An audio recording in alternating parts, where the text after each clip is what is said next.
حضرت عبداللہ بن جعفر ایک مرتبہ جنگل میں تشریف لے جا رہے تھے۔ راستہ میں ایک باغ پر گزر ہوا۔ وہاں ایک حبشی غلام باغ میں کام کر رہا تھا۔ اس کی روٹی آئی اور اس کے ساتھ ہی ایک کتا بھی باغ میں چلا آیا اور اس غلام کے پاس آ کر کھڑا ہو گیا۔ اس غلام نے کام کرتے کرتے ایک روٹی اس کتے کے سامنے ڈال دی۔ اس کتے نے اس کو کھا لیا اور پھر کھڑا رہا۔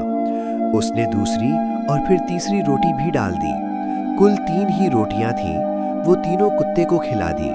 حضرت عبداللہ بن جعفر غور سے کھڑے دیکھتے رہے۔ جب وہ تینوں ختم ہو گئیں تو حضرت عبداللہ بن جعفر نے اس غلام سے پوچھا کہ تمہاری کتنی روٹیاں روزانہ آتی ہیں؟ اس نے عرض کیا، آپ کے سامنے ہے۔ آپ نے تو ملاحظہ فرما لیا 3 ہی آیا کرتی ہیں۔ حضرت نے فرمایا کہ پھر تینوں کا ایثار کیوں کر دیا؟ غلام نے کہا، حضرت یہاں کتے رہتے نہیں ہیں، یہ غریب بھوکا کہیں دور سے مسافت طے کر کے آیا ہے، اس لیے مجھے اچھا نہ لگا کہ اس کو ویسے ہی واپس کر دوں۔ حضرت نے فرمایا کہ پھر تم آج کیا کھاؤ گے؟ غلام نے کہا، ایک دن فاقہ کر لوں گا، یہ تو کوئی ایسی بڑی بات نہیں ہے۔ حضرت عبداللہ بن جعفر نے اپنے دل میں سوچا کہ لوگ مجھے ملامت کے کرتے ہیں کہ تو بہت سخاوت کرتا ہے، یہ غلام تو مجھ سے بہت زیادہ سخی ہے۔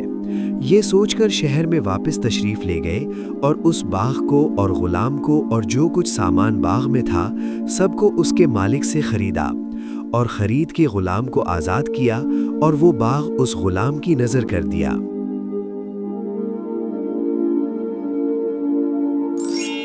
حضرت عتبہ غلام کہتے ہیں کہ میں بصرہ کے جنگل میں جا رہا تھا۔ میں نے جنگی لوگوں کے چند خیمے دیکھے جن کی کھیتی وہاں تھی۔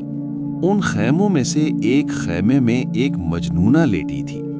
میں نے اس کو سلام کیا، اس نے میرے سلام کا جواب نہ دیا۔ ممکن ہے کہ اس نے سلام نہ سنا ہو یا انہوں نے جواب نہ سنا ہو یا کسی ایسی حالت میں ہو کہ اس وقت سلام کا جواب ساقط ہو جائے۔